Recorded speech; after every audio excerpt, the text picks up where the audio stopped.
Welcome from Village Well Books and Coffee in downtown Culver City. We're a new community-based bookstore and cafe. We've been here since the beginning of the year. And in addition to being your go-to independent bookstore and your go-to place to meet your friends or sit down and do your work at a cafe, we aspire to be a community space of welcome, comfort, information, and inspiration.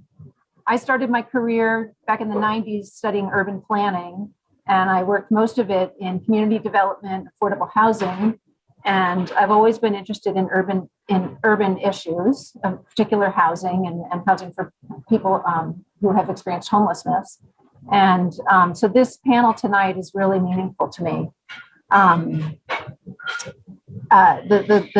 The ways that COVID has changed our city and has highlighted the income disparities and has exacerbated those are problems that are, it's giving us an opportunity in one sense to see these problems that have been with us and in a really bad way for a long time, but it's also forcing us to accept the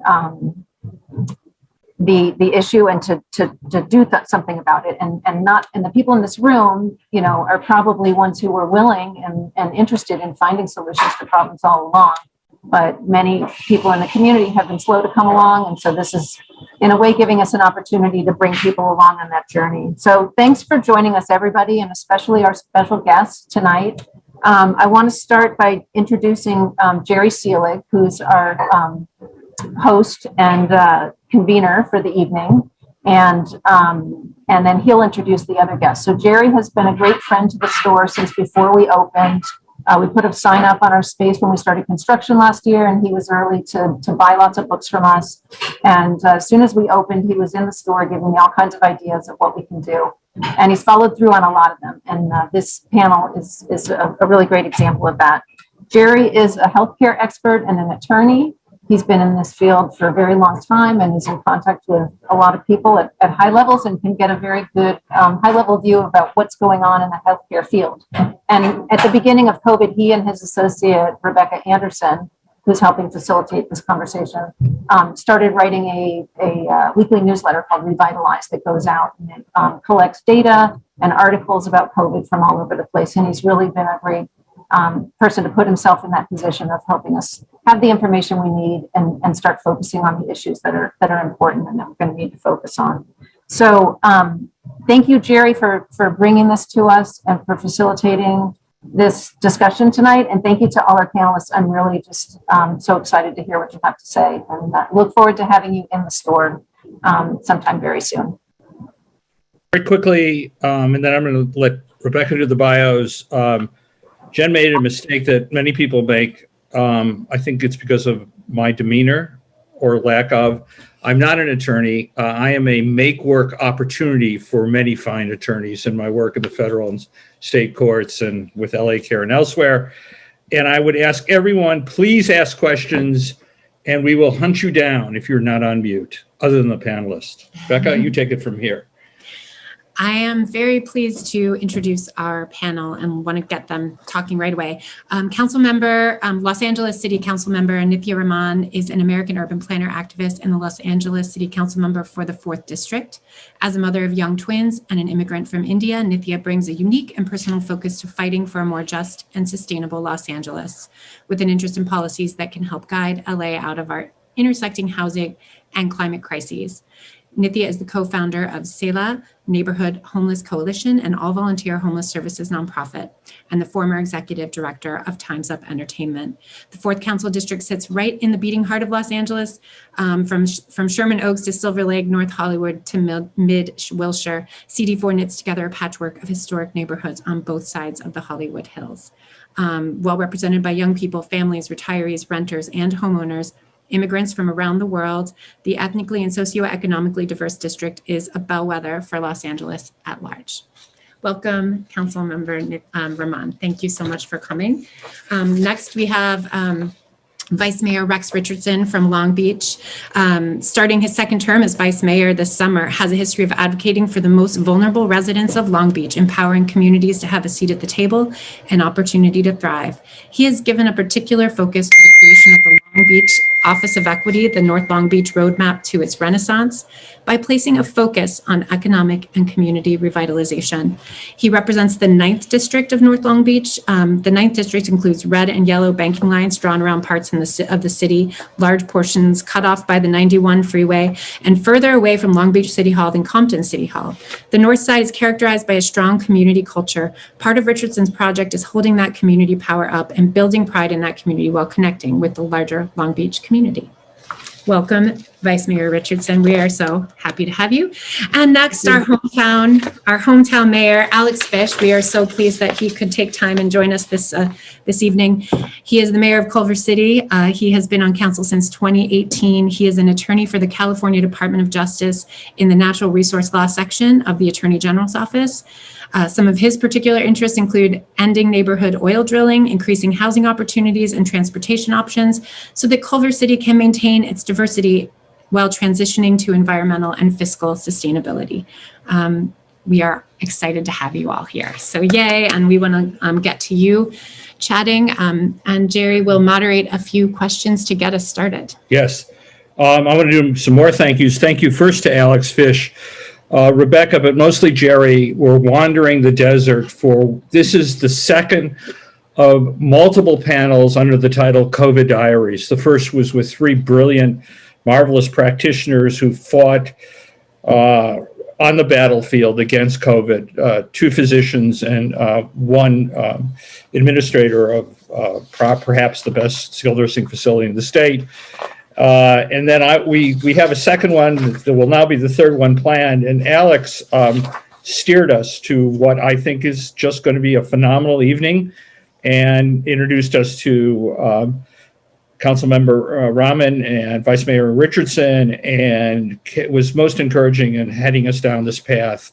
And I need to thank, obviously, the panelists, which Rebecca has, but they also have hardworking staffs who have spent a lot of the prep time necessary to do this. To the bookstore, we say thank you as always.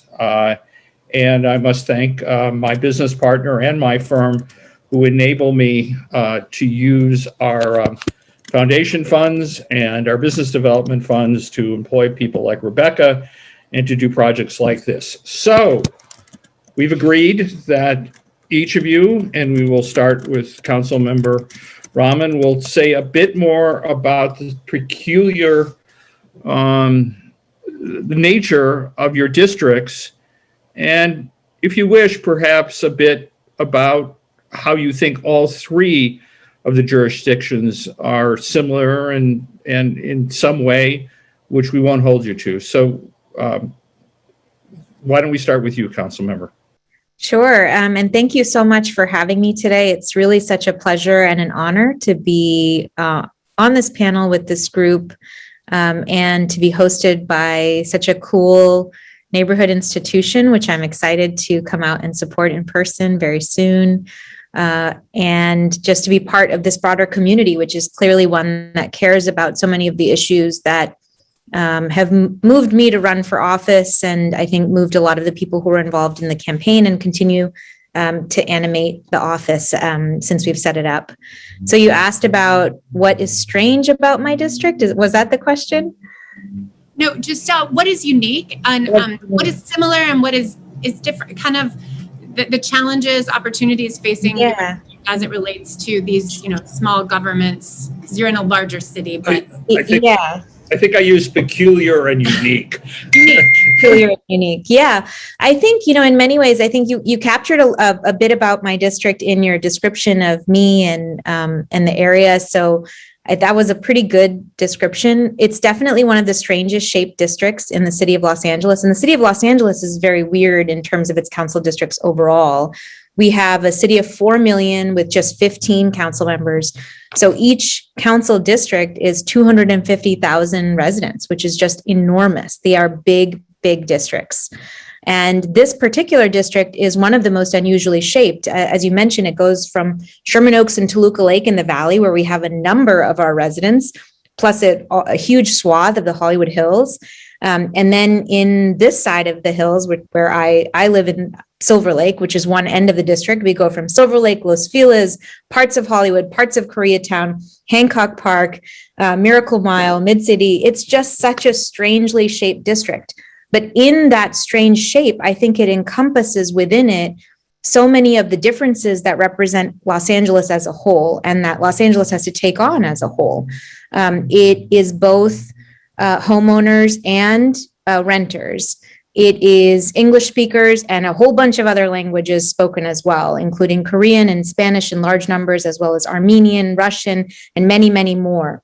And I think it has historically been seen as a very wealthy district relative to many of the other districts in Los Angeles. I think it's the third wealthiest, but it also contains within it the third largest number of rent stabilized units in the city. So people, I think of this as one kind of district because of the way in which it has selected its representatives in the past, and the way in which kind of people within the district have spoken about the district in the past. But I think in my election, which saw greater voter participation than any other election in this district's past, we saw, I think, the full diversity of the district's residents really speaking out and talking about issues that matter for them, which included things like renters' rights, which hadn't been prominent among the policy objectives of representatives of this district before, but which are at the center of my agenda. I think in kind of the need to balance a whole set of issues within one district, I think that is the place where I feel like we have similarities with both Culver City and with Long Beach. I think that all of us face these challenges of very, very different interests trying to make themselves known in how we think about our district or our city's futures. And I am looking forward to tonight hearing more about how you've grappled with those challenges in kind of balancing those competing interests.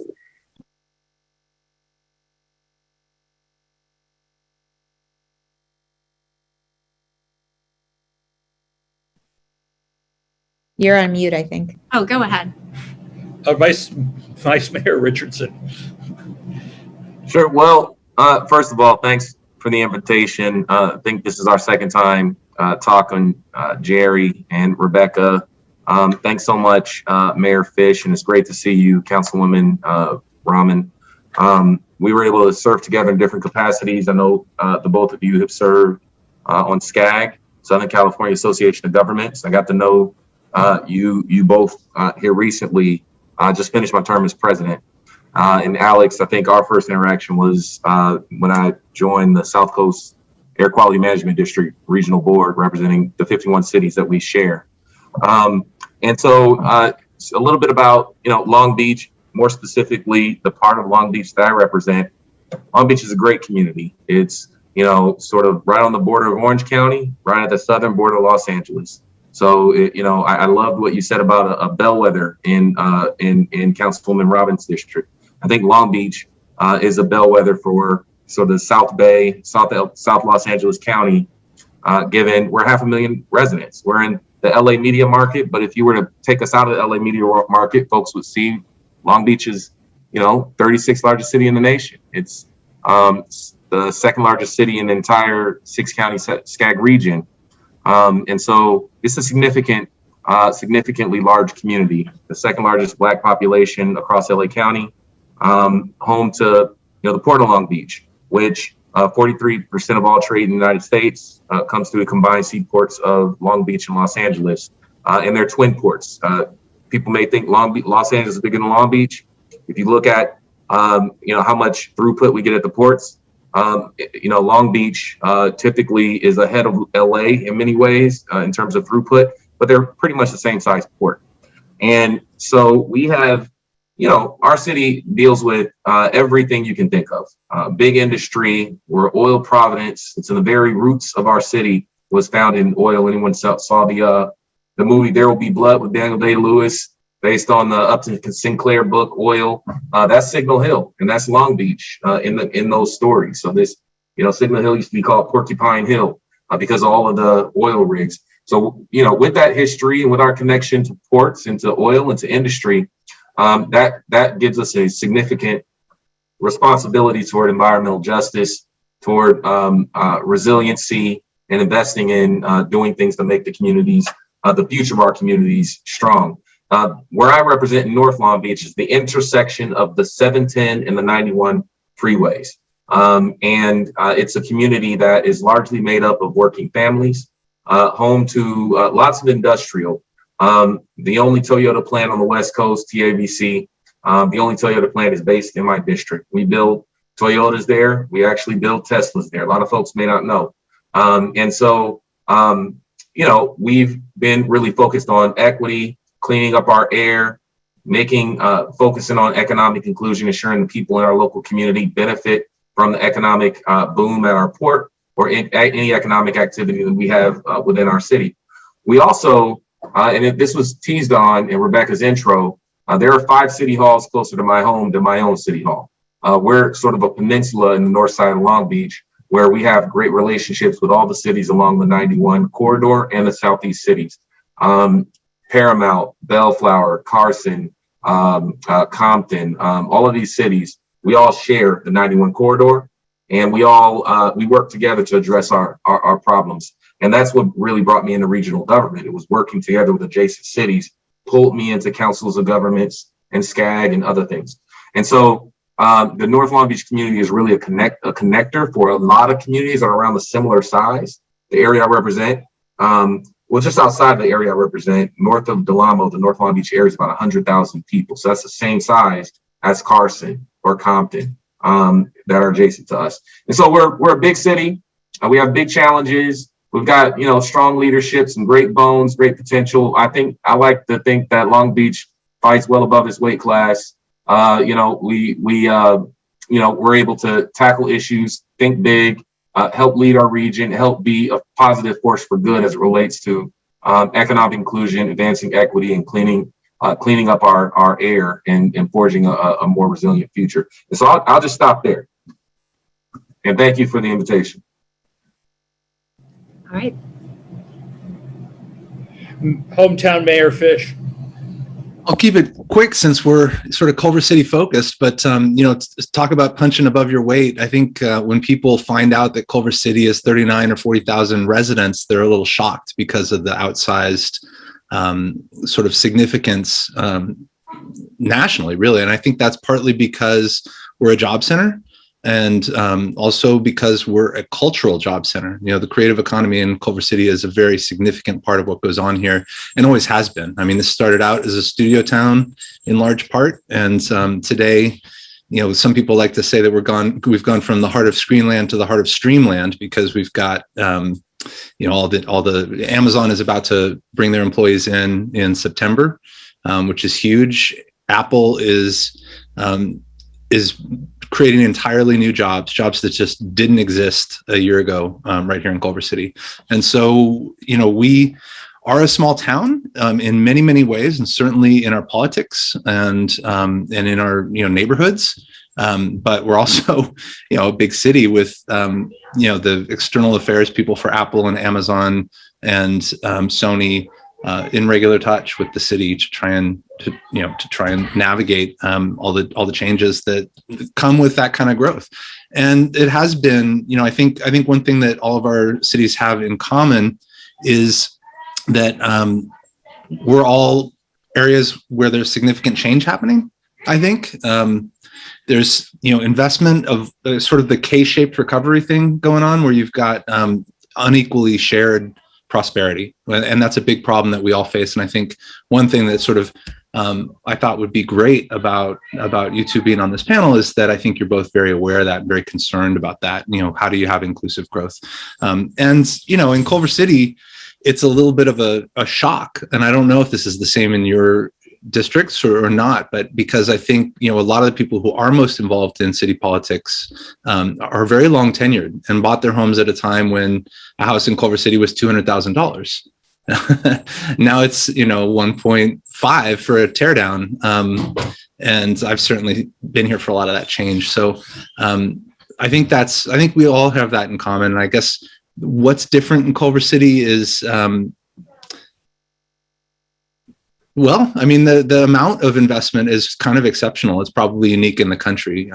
So all of these things are sort of magnified here. I think that's fairly unique. The leadoff question is a very open-ended one, but has a little bit of bio. I started out in urban planning graduate school in the late 60s, not the early 90s, and got to my life as a policy wonk in a war on during the war on poverty. Do you agree or disagree, panel, that we have a unique opportunity today, combination of coming out of COVID, adults in the White House, an enormous amount of new funding, a maturity in the Democratic Party, both center and left, as to what is a substantial change and what is needed. And basically, that it's an open question. What do you think? First of all, do you agree that we are perhaps having the best choice, the best opportunity we've had in many years, if not 50, many years? And what are you most enthusiastic about vis-a-vis the opportunities that are being presented today? And what do you think are the persistent problems that just aren't going to go away, even with adults in the White House and perhaps another $5 trillion of stimulus?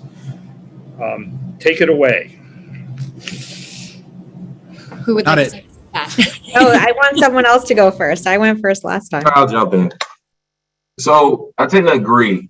We have a big opportunity ahead of us. And, I think back and, somebody was going to say this. I might as well be the first one to say it, right? The events of last year, the crisis on three fronts that we've all talked about for so long, a pandemic, economic crisis, and a social unrest, really national calls for equity, to advance equity within our cities. We know that happened. And I mentioned this last time we talked, Jerry. I think, I was watching a President Obama's My Brother's Keeper town hall maybe a month and a half ago. And, President Obama really described this time period in as the third Reconstruction in America. We all know about the first Reconstruction. The time after, in the immediate years, during and after the Civil Rights Movement, when you had, Fair Housing Act and Civil Rights Act and Voter Rights Act, was sort of a second differently focused Reconstruction. And this Reconstruction would be different because the things folks demanded last year are directly impacted by the decisions of local government, mayors, district attorneys, city council members. And so the things people are asking for, hey, I want jobs in my local community. I want healthcare in my local community. I want, to have control over, the resources and budget shares and community policing and all of these things. They're local decisions made by local decision makers. And so this Reconstruction, I tend to agree with the president, with President Obama, that we are in a transformational period, but it's going to require leadership from folks like the people on this call, in this Zoom. We're going to have to advance and talk and lean into taking responsibility for issues that traditionally have not been local government issues. We're seeing a realignment of responsibilities to local jurisdictions without resources to address them. We see that folks, they may not know their state assembly member or their state senator. They know their council person. They know their mayor's name, and they'll call them and ask for things that they never had to ask the mayor for in the past. Think about the things we've had to deal with. We've had to deal with in Long Beach, national model on vaccination, stepping forward on supporting migrant children, reconnect with families. I mean, these are issues that traditionally local cities have not had to lead, but it really shows that a modern 21st century city will need to have public health capacity, will need to have a moral compass and an equity lens on the decisions that they make. Understand that other systems, we can shape those systems. You know, you think about universal basic income that's going across America. It was launched in a city. Conversations on reparations are beginning in cities. We have a bigger responsibility to shape America from our standpoint here in cities. So I'll start there with yes, we do have an opportunity in front of us. And it's going to be led by folks like the people on this call. Go ahead. Okay. Alex, you're the hometown player, and you're the only one on the panel that has a unique characteristic of clerking at the Ninth Circuit. So both the suffering you did then and the suffering you do now in Culver City, you can answer no foolish question or take it away from there. No, I agree 100%. And I got to say, just total aside, but my judge was a vestige of a different era. He was a Republican appointed by Jimmy Carter. So, you know, they don't make Republicans quite like him anymore, unfortunately, because he was a very decent man and a great judge. But plenty of decent Republicans as well, but not quite that would be appointed by Jimmy Carter. But I fully agree with Vice Mayor Richardson. And I think that his focus is right on the money, that yes, the federal government is more vigorous than when, you know, there's more confidence in the ability of government to positively affect people's lives, which was really missing, unfortunately, during Obama's term. I think he was very concerned about the backlash of being robust and really helping people. And now I think we see there's been this tremendous change in people's confidence. It's ironic because at the same time that we have this tremendous amount of disinformation and lack of faith in institutions, we also have this restored trust and belief that government can solve problems and has to. So that's something I should have thought about more before this panel. But you know, it's not the federal funding that's going to do it. The issues, the spotlight is now on things that have safely been tucked away in local government. And people who are very progressive and great on national and maybe even state issues, when the question comes back to home, all of a sudden there's reactionary politics are very easy to dress up as progressive politics. And what's happening right now is that that's not being tolerated. People under a certain age are mad in a way that I didn't fully understand 3 years ago. And they want really serious change from us. And I think we have to respond to that. And they're not the only ones. There are people who for a long time in their cities have been calling for affordable housing, calling for tenant protections, calling for more equitable economic development. And, you know, they're finally feeling heard. And so we have a situation where there's the opportunity to govern and the obligation to govern. And it will be, you know, I agree, it's going to be at the local level if we break through a lot of these problems, from all the way from climate to housing affordability to economic justice, and certainly in the realm of public safety. Yeah. And I couldn't agree more with both of you. I remember thinking about the impacts of the last recession versus the way in which we responded to the economic impacts of the pandemic, and how willing the federal government has been to fund individuals and not just corporations and not just businesses during this time. And I felt, you know, this has been a time of real reckoning and a real time of sadness in so many ways for America and for the world. But in that change, in the fact that we did learn lessons from that failure and what America, I think, faced from that failure during the last recession. And we applied those lessons in this one. And we did that beginning in a Republican government and through a democratically led government. And I feel like that brings me a bit of hope during I think what is a very challenging time overall. At the local level, I just wanted to put a finer point on what you said, Alex, which is, I think we know what progressive politics looks like at the national level, and there isn't common agreement on what progressive politics at the local level looks like. You know, I think I was elected as a local progressive So what are my policy positions on housing? You know, how am I supposed to be thinking about, if everyone agrees we need more affordable housing, well, who builds it? Some people will say only social housing. Some people will say you need to make sure private developers have the money to be able to build it, or have the rules to be able to build as much as we can. And any and all housing is good. And you don't just need to build affordable housing. And all of these are part of a very broad progressive movement that in many ways I found support from all ends of that movement. But it is not clear to me in office sometimes what the majority feels, or what people really are united behind as a progressive platform in response to a housing crisis, which is absolutely, ravaging this part of the country and this part of the state. And so I think we have not just, I think the local is so important right now, but I think all three of us are in a really unique position right now, because I think what we're doing is, as a wave of progressive legislators at the local level, we're actually defining what that looks like. We're actually defining what local progressivism means. I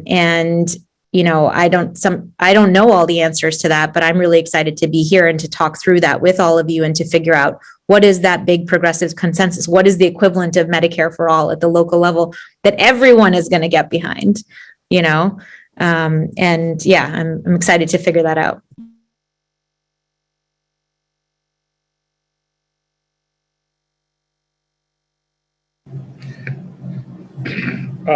Council member Raman has a hard stop at 6:30, so I'm going to skip to a question. And I thank you all very much for the response, because frankly, the last 16 months of my life has been on the healthcare and COVID side. So I'm going to ask Mayor Fisch and Vice Mayor to return to this question of the definition of a progressive movement in a city. But I want to go to a question we asked multiple times, which is, and I'm going to modify it. If you wrote a book about your pandemic and third Reconstruction experience, starting now with Councilmember Raman, what would the title be? Once again, if you wrote a book about your pandemic / Reconstruction days of anger, days of joy experience, what would the title be? Oh, I had a different book because you only asked the first part of that question. It's an attempt to go from long answers to witty short answers, and maybe it only works with healthcare types, but I'll give you a second, but it's basically, hey, so Chris Hayes in his Substack introduces all of you to a great publisher, and all of a sudden you've got to write a book, and they really want on the ground, what was your pandemic / days of anger, days of joys, Reconstruction experience? So, for me, I feel like, as the parent of two, I have 5-year-old twins. My pandemic / Reconstruction experience is probably patience, the art of homeschooling preschoolers. And the need for universal childcare as the path to the future. So I'd feel like that's really, if you want to combine those two, that's where I got to go. From a fellow Harvard or MIT urban planning alum or participant. Vice Mayor Richardson. So here's what I would say, and I'll tell you why. I would call the book "The Not So New Normal." Is what I would call the book. Here's why. We hear this term, the new normal. Things won't go be the same ever again. But for my generation, when I say my generation, I'm a geriatric millennial. That's what I'm learning. This geriatric millennial, right? Born in '83. I turned 18 in 2001. So here's why I say that. 2001. I moved in college campus, freshman, Cal State Dominguez Hills, moved in August, and the next, 3 weeks later, 9/11 happened, right? So 9/11 happened immediately, and Councilmember Raman agrees, right? 9/11 happened right after that. Then you had, multiple wars on multiple fronts, right? Then you had the Great Recession, and the crash, a Wall Street crash. You had great years of Barack Obama, followed by Donald Trump. Then you get, another massive depression and a global pandemic once in a century. This generation has constantly had to deal with new normals. So to me, it's not so new. If anything, we have become accustomed to building the bike as you're riding it, or whatever an analogy you want to use. That's been our normal. That we adapt to change. We are not dependent on like the traditionalist generation. They built retirement. They built pension systems and all of these things. Well, we don't know based on emergent adulthood how early some people will even be able to buy a home and begin accumulating wealth to be able to retire, or build wealth to put their kid through college. And so, it's not so new for us. There is no great new deal for us. We've got to continue to figure it out as we go along. So I would talk about that perspective, how all of these crises together, the sum of all of them, really should create a different type of leader, one that really focuses on resiliency and is not so connected or beholden to systems as they were, but is constantly seeking alternative systems that are more superior than what we inherited. And that's what I would write about. Alex? Well, these are more thoughtful answers than mine. I'm a big fan of California history, and so I'd pay an homage to Richard Henry Dana and call it 2 years before the screen.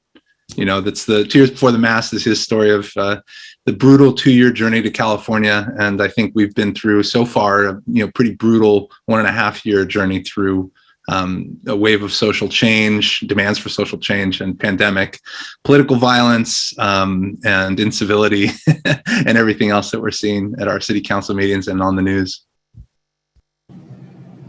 Okay.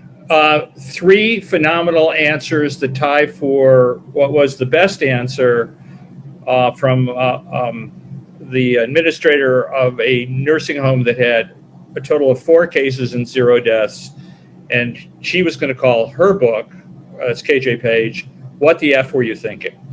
But we'll move on. I liked all of yours better. I'm going to skip because skip ahead, and then we'll go to a deeper question as to success and bragging a bit. We're a bookstore. And what books, writers have you leaned on or have gotten you through the pandemic? Journal articles, what Atul Gawande calls checklists. So, Alex, anyone who mentions the Dana books gets to go first on this one. These will be posted to the bookstore website so that people will know about them and maybe even buy them. I would say, in terms of getting through the last 1.5 years, escapism has been the winner there. And so I point to Ursula Le Guin. I don't know if I'm saying her name right because I've only read it. But I just think she's a phenomenal writer. And I also highly recommend this one that I got on Jennifer's recommendation at Village Well, Stop Saving the Planet, Environmentalist Manifesto, essentially encouraging people to recognize how much greenwashing and sort of consumerism is in the commonly understood environmental movement, sort of moving beyond recycling and buying energy efficient appliances towards thinking about systemic change. But it doesn't just have the philosophical mindset shift. It also has some very specific suggestions of things to do. And then, of course, I've always got I read a lot of nonfiction too, and mostly about sort of policy issues. And I read Jennifer Traunstein's book, Segregated by Design, during this time. And I read, trying to remember his name, another long book that no one will read. And then this is next on my list. So it's the Singapore housing market, but it goes a lot bigger than that. So that's my pandemic reading.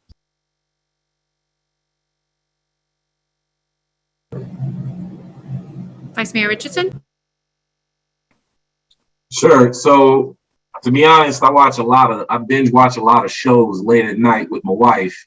But one book, I mean, if I have, I have a 6-year-old and a 4-year-old. When we read books, they're typically books that help them learn to read, and we see the progression from hop on pop, all the way up. So that's the reading that I've been doing, is like daddy reading to kids.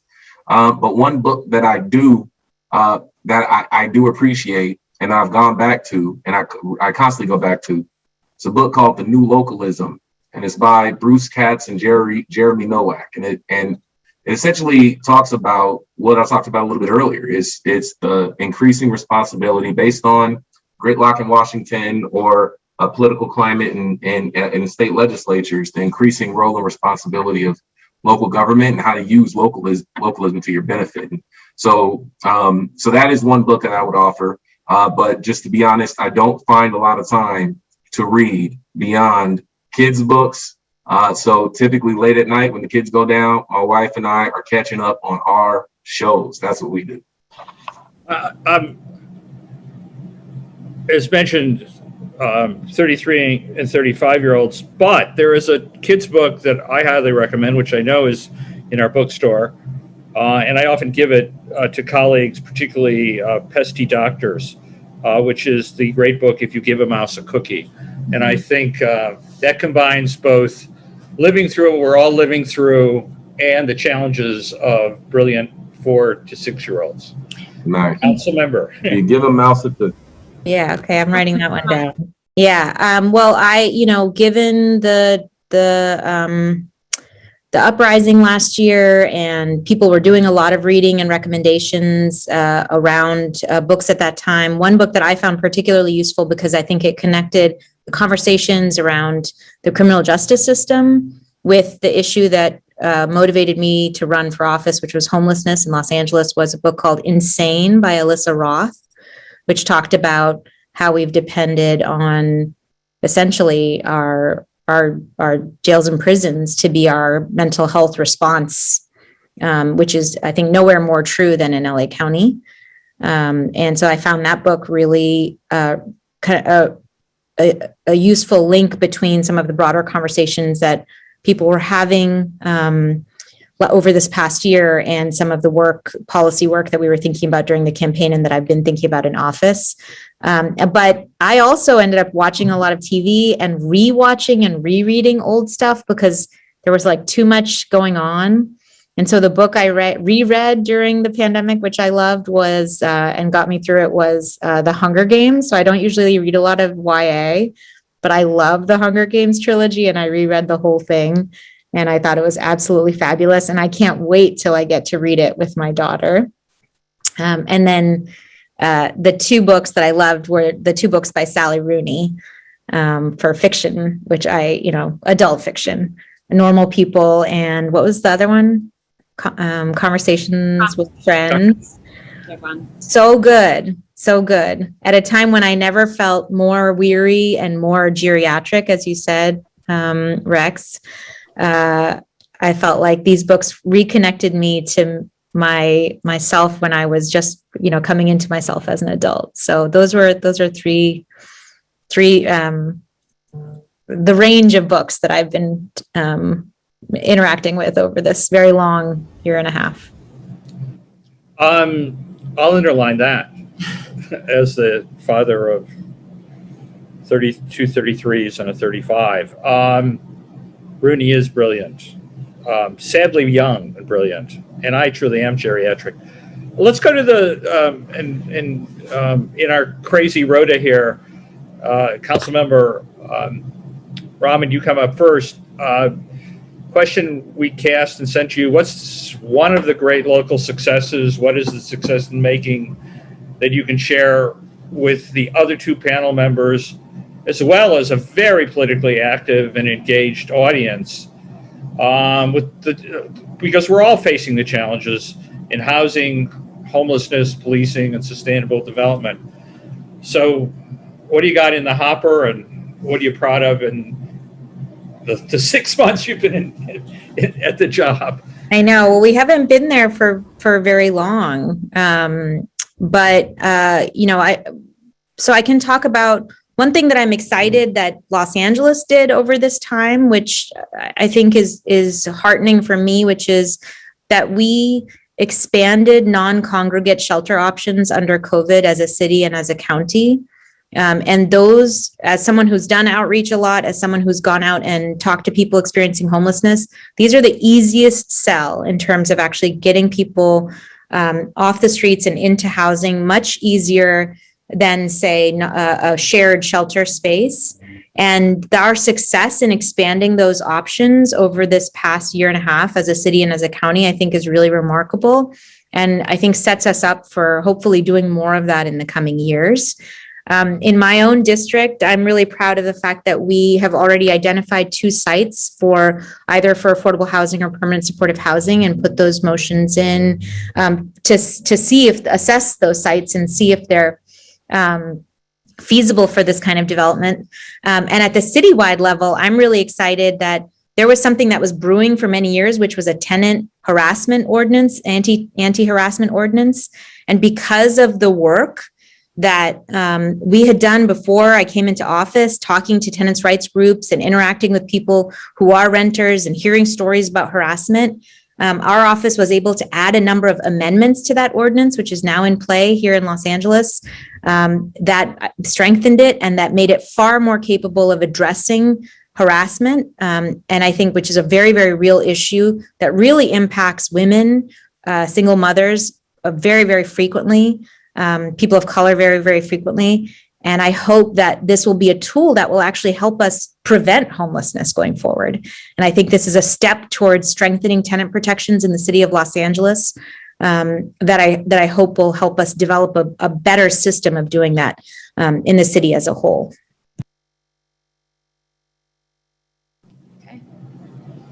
I see that in the chat, my colleague Rebecca Anderson threw out a book that everyone loves and has been reading, which is Cast by Isabella Wilkerson, available in our bookstore. I bought 2 or 3 copies to give to various people. Vice Mayor, accomplishments. You've been around a lot longer. That's right. You know, it's strange. It feels weird to say that. But I started early. I was elected. I ran at 29, so I'm 37 now. So I've been around the block for a while. So here's what I've learned. The pandemic, I don't know if it shook people up or scared people into doing things that we probably should have been doing already, but we saw significant advances on issues that, had the political lines had mired these issues to where they weren't progressing the way that they should. I'll give a few examples. In Long Beach, we had an ongoing debate about a permanent shelter in our city to support individuals experiencing homelessness. We've done emergency shelters. We've done winter shelters when, you play hot potato. Is it in my district this year? Is it in your district this year? We stepped forward prior to the pandemic and said, hey, we want to build it. We'll take the lead. We'll do it here in our district. But what we saw during the pandemic was the attitude completely shift. We were able to put up within that 1 year 4 different shelters across the city, more shelter capacity than any given point in the history of our city, with no significant uproar from the public about not in my backyard. And during that time, we also got the permanent shelter up. And rather than the concerns that people anticipated from neighborhood pushback, we got the opposite. We got volunteerism. We got people demonstrating compassion and support. And so I think that changed the paradigm on what the social cost is around permanent supportive housing and sheltering communities. We have a little bit more, I would say, at this point, we have more tolerance and patience for those things. Communities do. Because of good examples and whatever has happened over the past year.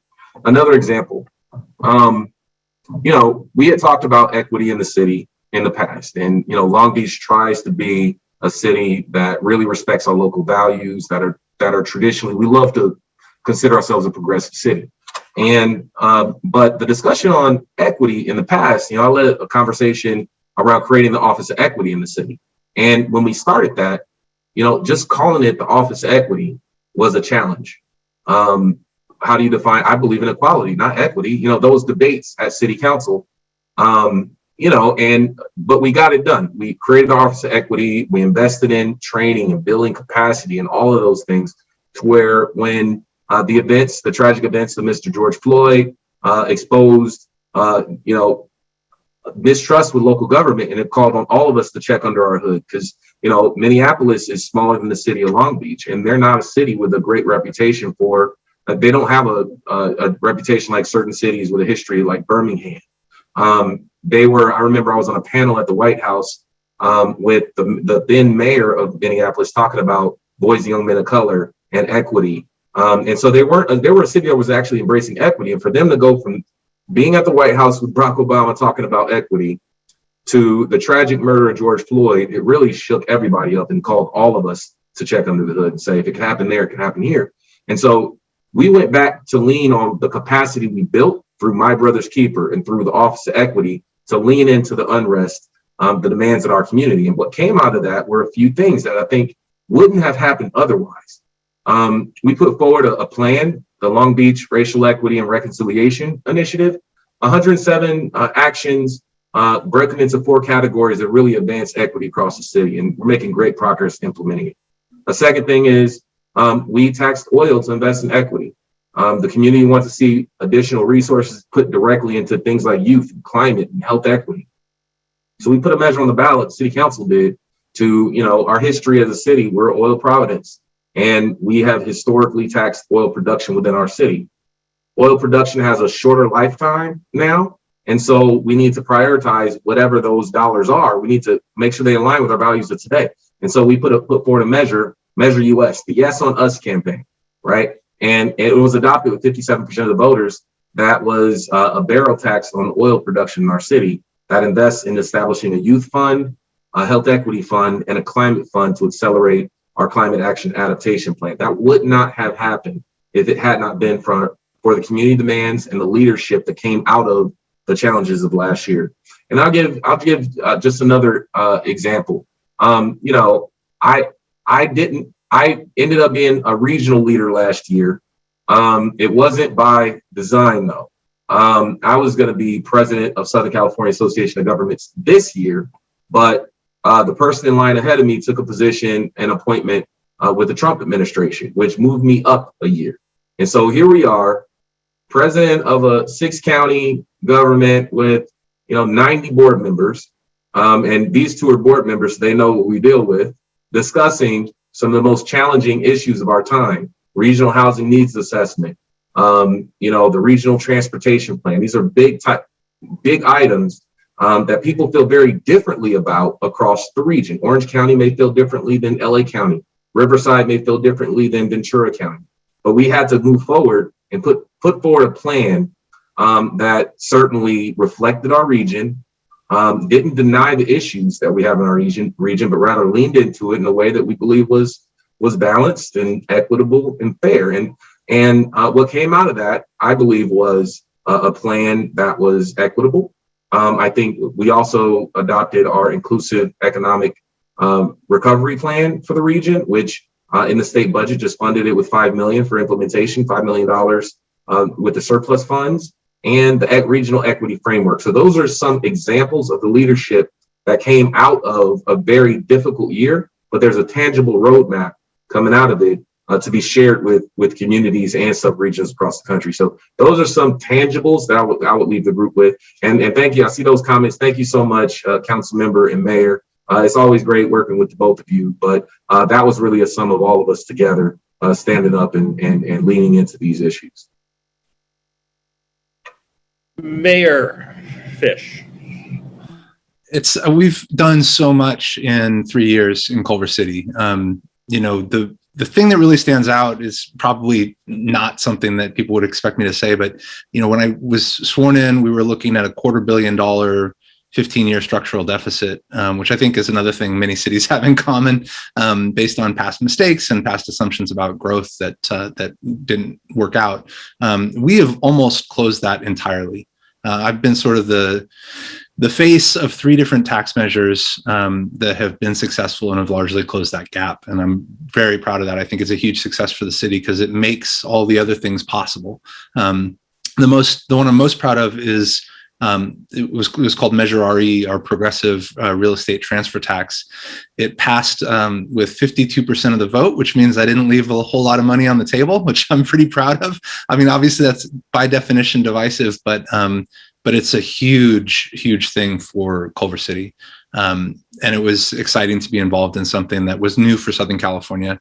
And I was proud of the fact that we asked homeowners to step up and be included. The tax touches not the average Culver City homeowner, because the median home sale price is $1.3 million, because that includes condominiums.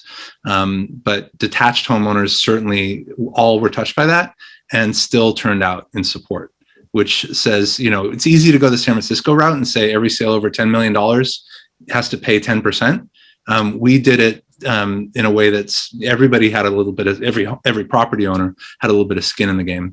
And certainly those with the best ability to pay, those are selling property for over $10 million paid 4%. So I'm very proud of that one. I'm proud that we instituted rent control in Culver City and tenant protections. This had been the Wild West, and really the only city on the west side without any tenant protections at all.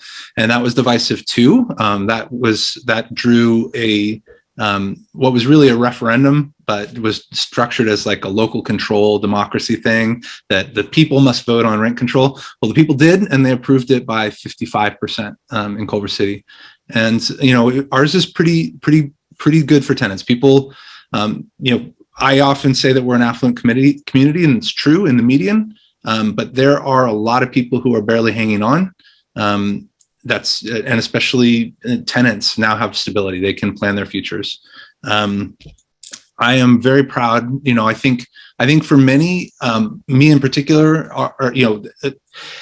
many people feel our city council came up short in responding to the calls for social justice last summer, and a lot of that criticism was directed at me. But I'm very proud that we committed to building mobile crisis intervention units.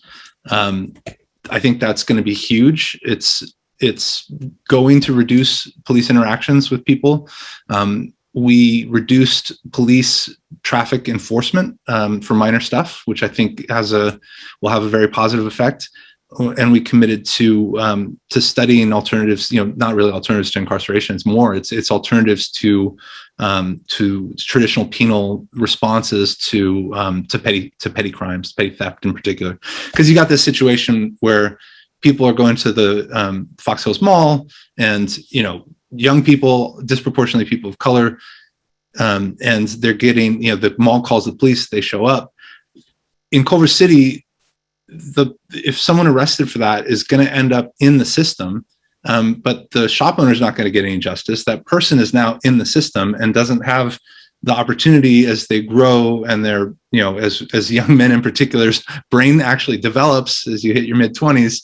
You don't get that second chance. So our goal there is to create an alternative system that doesn't put people in the system and actually has an opportunity for justice. So I think that's huge. And the final thing that's actually happened is, as we go through our general plan, housing has been very controversial. It's sort of ripping the community apart right now.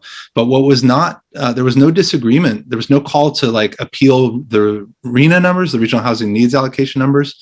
And there was really no disagreement that affordability matters, and that there is opportunity to have more density along the corridors and at opportunity sites. The rest of it's controversial, but it's amazing that we've moved past stuff that would have drawn intense debates in the city just 5 years ago.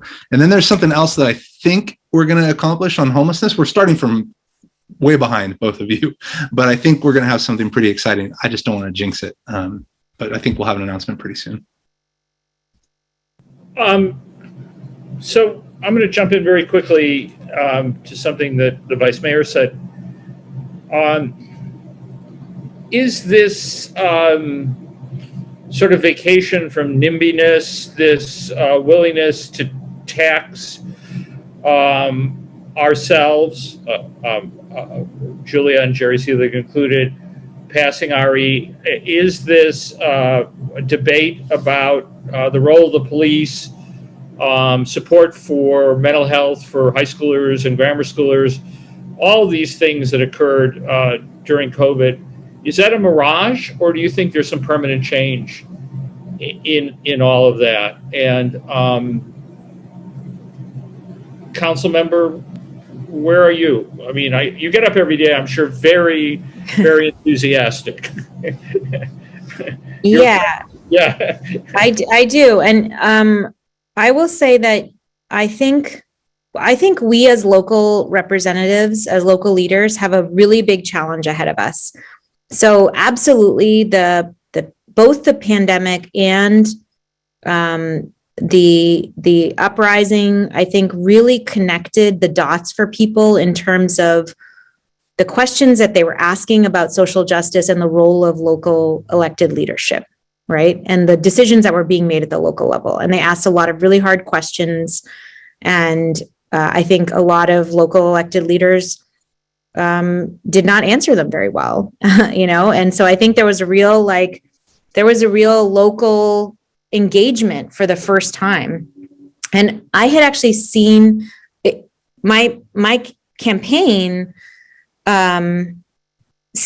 started before that. So I had a primary, which was pre-pandemic and pre-protests, and then a general election, which coincided with both of them.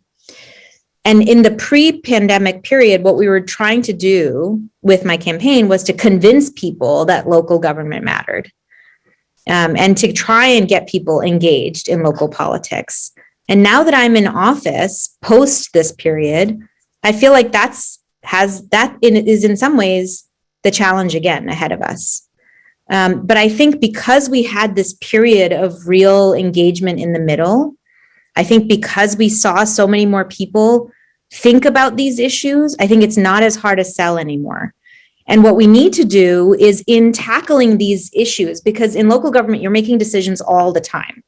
It's little decisions that are contributing to these bigger questions around justice, around equity, around access. And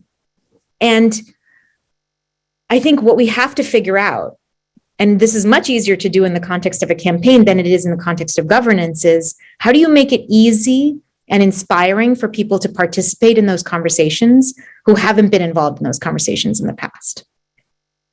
And that is hard. That's a hard question to answer. It's really, really hard because planning, land use, these are the questions that I think for me shape the landscape of justice in cities in America. And yet involvement in those issues is complex.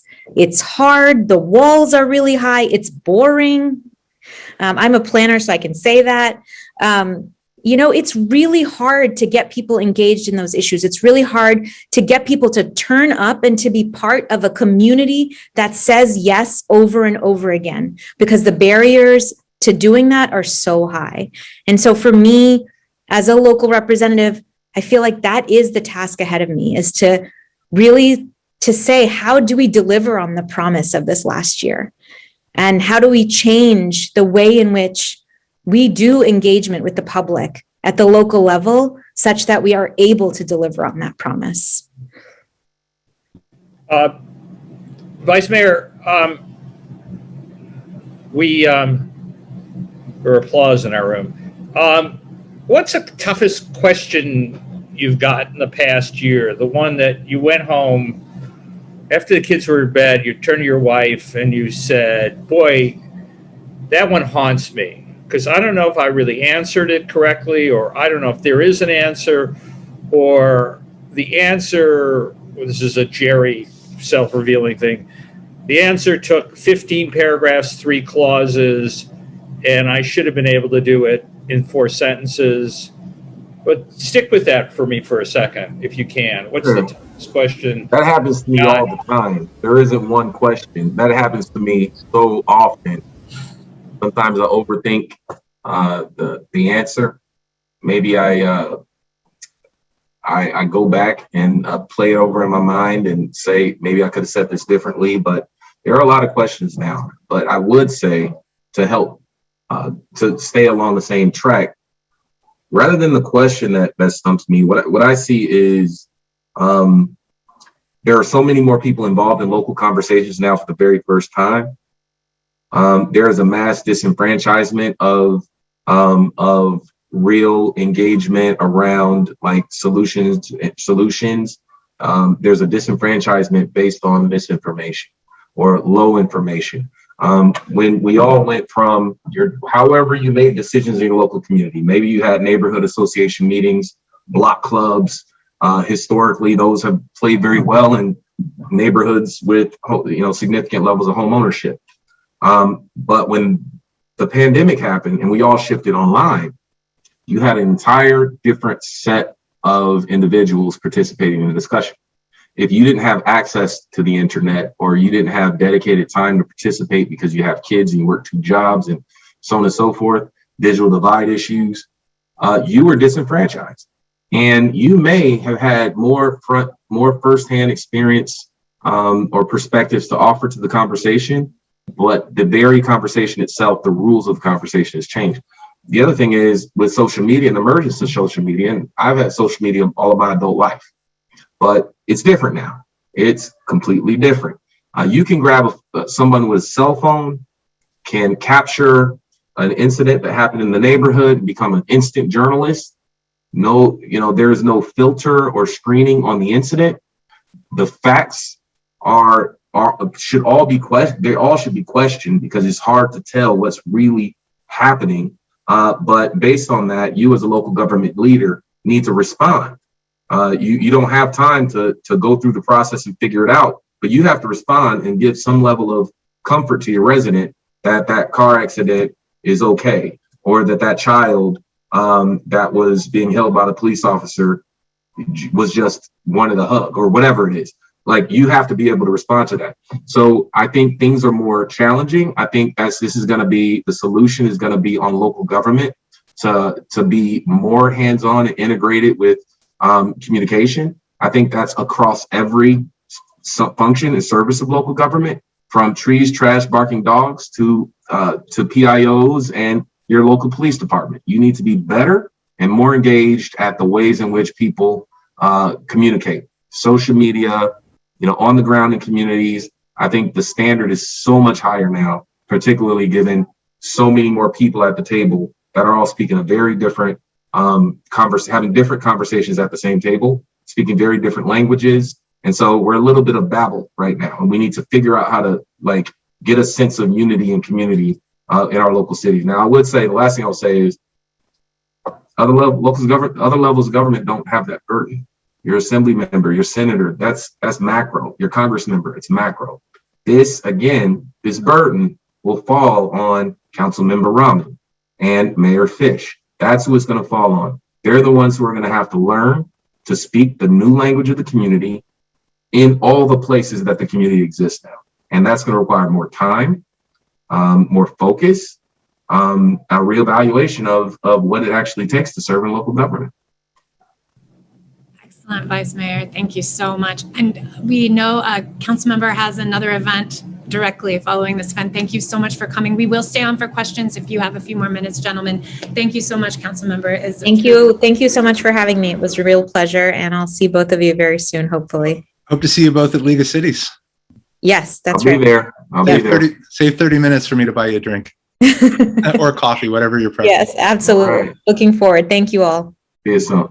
Thank you so much, Councilmember. Do we have any questions? Could go to the audience. Coming from, anyone in the audience, you can put them in the Chat room. and we will get them to our panelists. Thank you so much. Where are the Seelig Alexander family? They usually carry us. As we wait for questions and we're getting towards the hard stop for everybody, I want to go back to that the issue that or the construct that Councilmember Raman offered us, or the question is, what is progressiveness in Culver's, at the local level? And Mayor Fisch will go to you first. I mean, we share many friends in common, and there's talk in Culver City that we have 3 progressive members on the council. We used to have, 4. We used to have 2, but the other 2 are pretty progressive compared to folks in most other cities. But what does progressiveness mean these days in Culver City?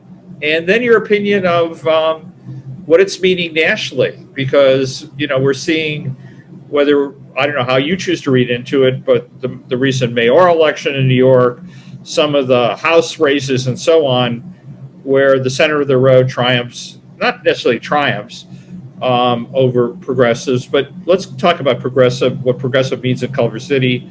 And if you wish, you can also talk a bit about cities in general. It's a great and really difficult question. I really, what Nithya said really resonated with me. I think if you look at the progressive movement, as a actually defined, the Progressive Party in the 1910s and 20s, it was problematic. There were some bad things that came out of that. But what was good, I think, was the focus on governance. It's the pragmatism of trying to serve everyone. In the Midwest, it was it's called sewer socialism, that you'd be serving the public, really focusing on public service and effective government. I think that has to be, I don't know that it is a focus, but it's a big part of my definition of progressivism. If you're not governing, if you're not taking care of the basics, making sure that the sewage is flowing, especially at local government, you're not that's not very progressive, right? I think the other thing that's central, because there is a lot of disagreement, is progress. That you have to be willing to see where the dust has accumulated and what inequalities, what unfairness, what obstacles, how is it causing, how are certain institutions causing segregation or widening inequality, and you need to shake that dust off. I don't think, while it's certainly debatable the ins and outs of what's progressive, what's not, I don't think that that leaving things that are causing real harm counts. So I think that that's the key for cities. Other cities have very specific political formations. San Francisco leaps to mind, where there are. I don't agree with some of the things that are considered to be progressive in those politics. I think they're harmful and don't help people at the bottom. But that's the joy of being. I often say that being a part of the team that wants to fix problems and promote equity it's like getting an extended family to go on vacation. First, you have to say, yes, we're actually going to go on vacation. Then you have to agree on, are we going to use a map? Are we just going to drive? Wait, are we even driving? We should fly. It's a lot harder to go somewhere together than to stay at home. I think we've learned that in the pandemic too. And Vice Mayor Richardson, there's a question in the chat. Thank you, Mayor Fisch. How does one bring consensus for progressive ideals between those who have been engaged civically for a long time and those who are newer to understanding local and regional government? So how do you bridge that gap of long time involvement and a new generation of activists? Look, it's something that I don't know that I've gotten right yet. So, I'll tell you, it's all relative. I think Mayor Fisch was on the right track when he said, governance structure in different cities will help determine what is really possible. And I think, social context, social cost, all of those things also put guardrails on what, how far on the spectrum of progressive you can go. Because at some point there is a tipping point where you're no longer effective, or you won't be able to be, the root word of progressive is progress. If you can't actually move the needle and make progress, is that truly progressive? And so I think what I would say is, we do have a window of opportunity here, and it will close. And there are some who take advantage of opportunities and will pursue progressive transformational change when that window is open. And there are some who will go back to, back to basics. Let's retreat to what we know. And I think, history has shown that those who take advantage of those opportunities and reach for those progressive changes, those are the ones that are successful. And so it really just comes down to your own tolerance. I don't know that there's really a way to bridge a gap. There will be a future will be charted.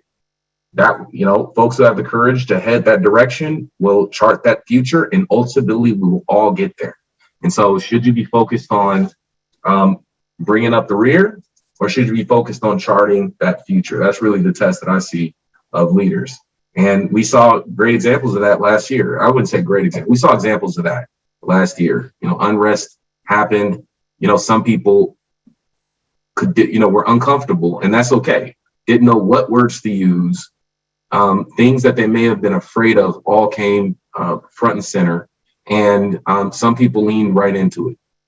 And the pendulum has swung back. You brought up the New York mayor's election, right? The new mayor, Eric, I can't think of his name, the new mayor, he came out hard against defund police, and he won with mayor. And if this election were this time last year, I think no one would have anticipated that. So, it's sometimes, it's a risk to, go forward and be progressive. There's a risk there on being effective. And so you got to really find the right balance to move the needle. I think it really comes down to articulating a very clear vision and galvanizing people behind that vision. And the more people you can galvanize, the more clear your vision is, the more sustainable and more successful that vision will be.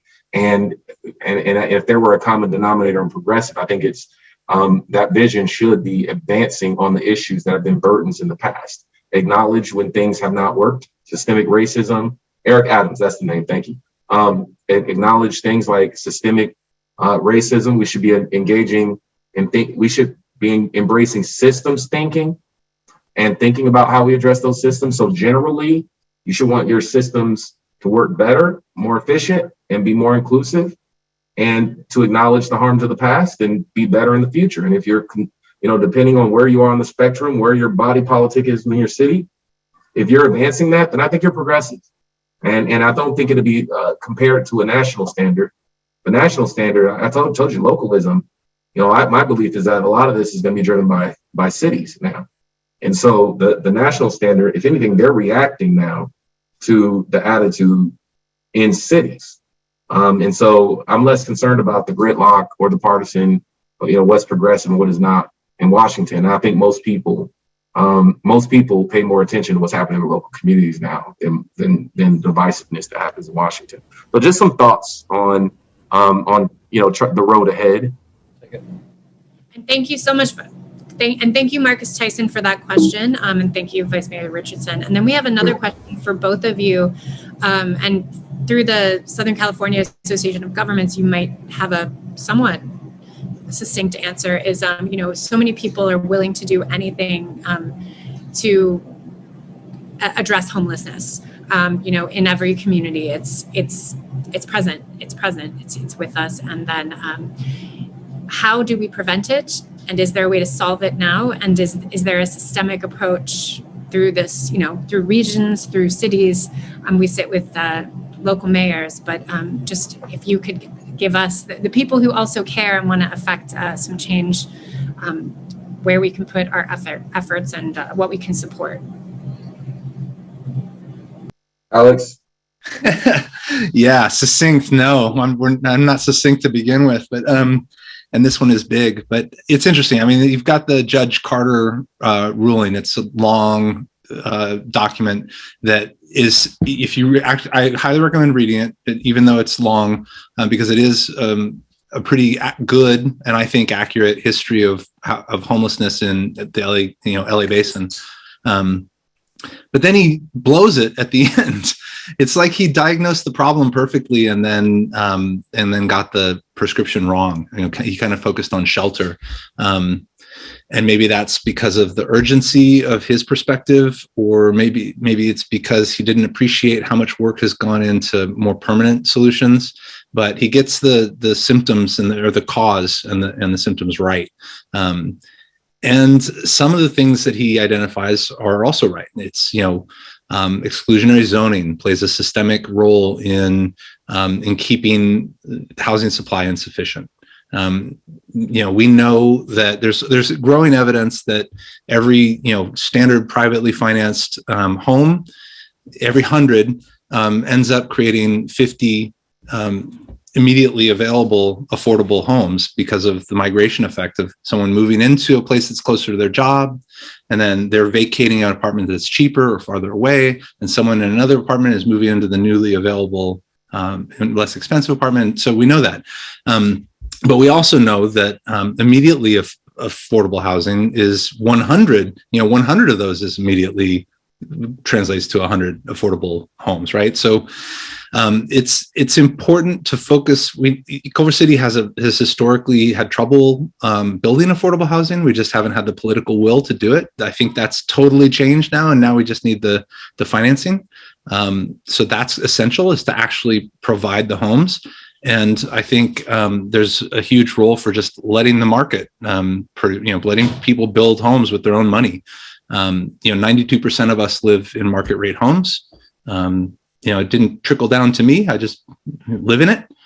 So housing is a huge part of it. But preventing is I appreciate Hillary's emphasis on preventing. That's really the best place for things like rapid rehousing programs, just providing that bridge financing. If somebody's short on rent for 3 months, just pay the rent. Avoid the homelessness entirely. If somebody becomes homeless for a night, they should have a safe, non-congregative,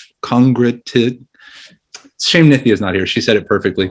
A place where you can lock the door with your own household and your own family. We need those for people to catch their breath, to get back on to build up a first and last month, and to reestablish themselves. So very rambling, but I think the key is that we not lead with an enforcement or law or police approach that's failed. We've got 100 years of that, and it leads to a mortality, an average age of death for people who are unhoused. I think it's under 50. I think it's 49 years old. I mean, imagine that. I'm not far off. If I don't have it right, I'm not far off. That's how quickly you die on the streets. And people talk about mental illness. You're at risk every day. I mean, of course, people have substance use disorders and mental illness. It's you have to start with housing. You got to get someone. You can't treat someone. You can't get them on their feet. You can't help them to become independent if you don't have housing, for whether it's permanent supportive housing, intense services, or just a safe place to lock the door and sleep with your household. So sorry for the rambling answer in response to the request for a succinct one. Great. Quickly to Thank you, Hillary. Thank you, Hillary, our neighbor. No more rambling than a good district judge opinion, I'll say. So they taught you well. Vice Mayor, a few minutes on homelessness, and then we're going to wrap, because we promised people we would get out of here, and maybe you still want to get in the car with the wife and come up to Rebecca's backyard for our post-event party, but a few minutes to provide frosting on the cake. So I think the mayor did a great job just articulating some of the challenges and the perspectives we need to consider. I want to focus on systems thinking. What are the barriers to the system? Why haven't we produced the housing? You can talk about the lack of local dedicated revenue sources to produce affordable housing. When redevelopment ended, 20% of every redevelopment dollar had to be invested in affordable housing. At that point, cities had a shot at actually maintaining and meeting the RENA numbers. That was 2012, 2013. Since that ended, typically it takes about 5 years to build one. From site acquisition to lease up, 5 years to open one door of affordable housing. So if you add 2013 plus 5 is 2018. That's when we declared a housing crisis. 2017, 2018. 1 + 1 = 2. So we just think systemic issues. One of the most significant things that we can do is find a dedicated source of revenue from local government to produce housing. We have 26,500 units available in our land use element in the city. We can build. We have the room. We've identified the areas on our corridors where we can grow. but we don't have the funding to really accelerate and boost it. Here's another thing. You want cities are the ones who are actually going to approve and build housing. But the tax code doesn't incentivize growth. No wonder if someone were to say, hey, you got to build units for 1,000, 2,000 new residents, the people who already live there are going to say, what's in it for me? My services are already burdened.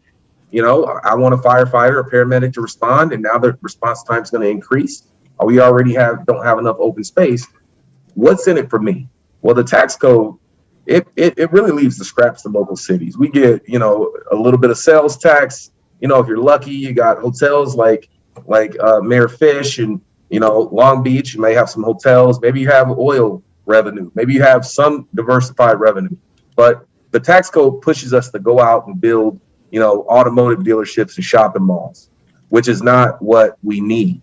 Whereas we've had deficits for the last 3 years in cities, but the state's had for the second out of 3 years, 2 out of 3 years, massive historic surpluses.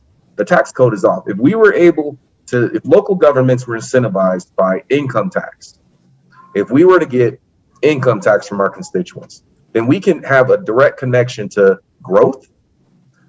We are going to be invested in growth and economic prosperity, because not only do we want our city to grow, because that adds to services and quality of life, but we also want the people in our city to be out of poverty. We'll be in the business of getting people out of poverty and into jobs. So that's a systems challenge in California.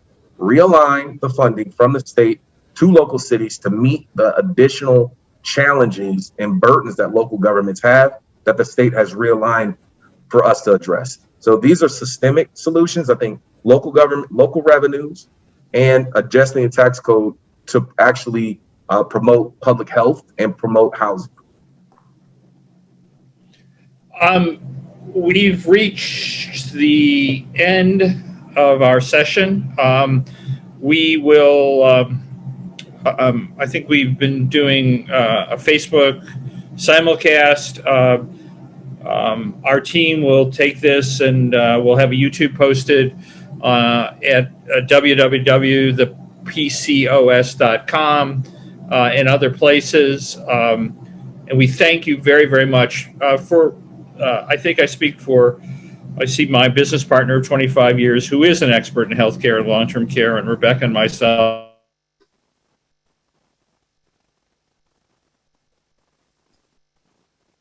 Do we just lose the host? I think so. I think we have to close it out, Mayor Fisch. Well, you've run a few meetings. You run a good meeting. You can. Well, I'll say thanks to you both, and to Councilmember Raman, who left us early, and to Jerry, who did a wonderful job of moderating and bringing some wonderful insights out of you all. And hope to see you in the Village Well in person soon and often. And look forward to more conversations like this in person and over Zoom.